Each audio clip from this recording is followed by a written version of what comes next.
chronicles the highs and lows of the hard-driving, fast-living Jan Berry.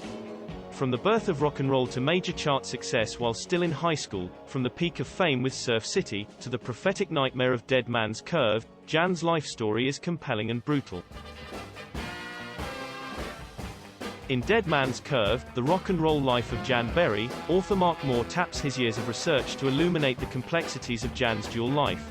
From grueling hours in Hollywood's finest recording studios, road gigs, and personal appearances, to navigating his way through college at UCLA and medical school at the California College of Medicine. Headstrong and charismatic, Jan thumbed his nose at authority, made his own rules, and lived his life on the edge. His candle burned brightly at both ends, fast meeting in the middle. In April 1966, at the height of his music career and during his second year of medical school, his world crumbled in an instant. After gaining a reputation as one of the best music arrangers and producers in Hollywood, with 16 top 40 hits as an artist, including 7 top 10, and more than 20 chart records as a songwriter to his credit, Jan suffered brain damage and partial paralysis in an automobile accident that nearly killed him. He was 25 years old.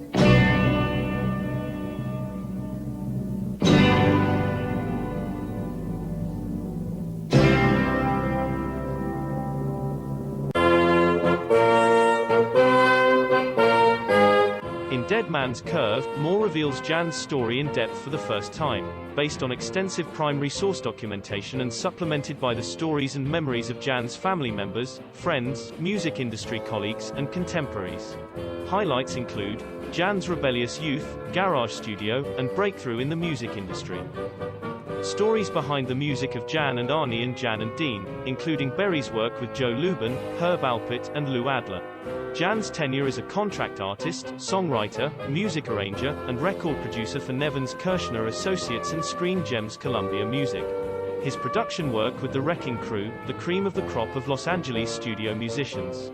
First-hand insight from Dean Torrance, Brian Wilson of the Beach Boys, Joe Lubin, Arnie Ginsburg, Lou Adler, Bruce Johnston, Hal Blaine, Don Altfeld, Jill Gibson, Kim Fowley, music engineers Bones Howe and Lanky Lindstrot, Artie Kornfeld, P.F. Sloan, Steve Barry, various Wrecking Crew musicians, and many others.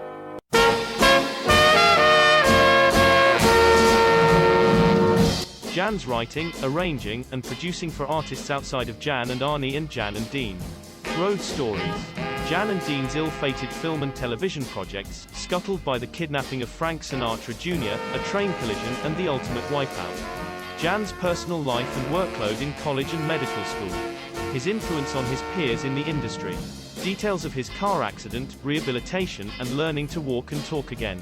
His musical renaissance in 1967.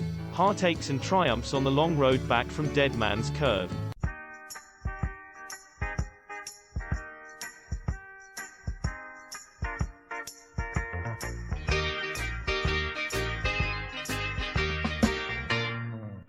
Jan's solo career in the 1970s.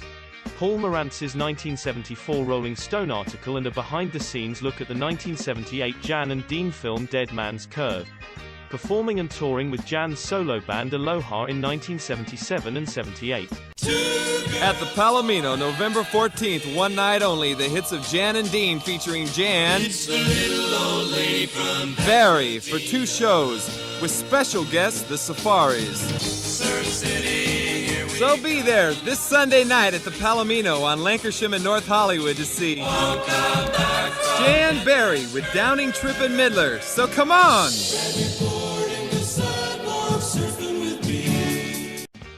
His drug abuse and a nostalgic but troubled touring reunion with Dean Torrance. Persevering, on the road and in the studio. Jan Berry was a driven, self-assured controller, says Moore. Intellectually, from an early age, he was on a plane well above most of his peers. As part of a cadre of close-knit musicians and producers who defined the nascent California rock scene, Jan made sure things went the way he wanted him to go, socially and creatively. His demeanor and personality drew those around him like moths to flame. His closest friends and creative associates marveled at his abilities, acknowledging him as a good guy they liked working with and being around, who could also be strict and demanding. After Jan's car accident, says Moore, his ego remained intact, but his personality changed. He became more pliant. In the early days of the post-accident era, he suffered profound depression. His mood ranged from hostile and belligerent to an eagerness to please. He suffered from a severe impulse disorder that constantly threatened his musical renaissance and the best efforts of those trying to help him. He struggled to acknowledge his new limitations, but as the years progressed, he kept striving to better himself musically and personally. His left brain injury eroded his ability to communicate, resulting in bouts of rage and frustration. Yet his knowledge of and capacity for music remained intact, including his ability to read and write pitch notation. His residual capacity for music gave him a lifeline, something to live for, to help pull himself out of the darkness.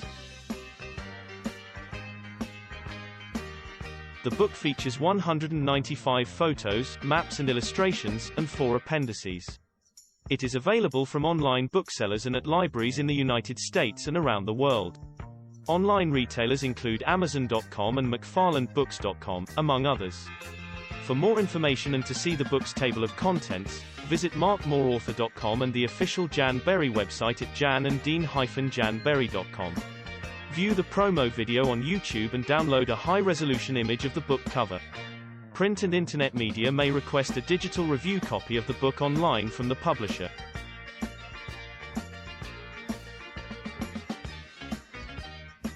For more in-depth information, including a chronicle of studio sessions, see the author's previous book The Jan and Dean Record, published in 2016.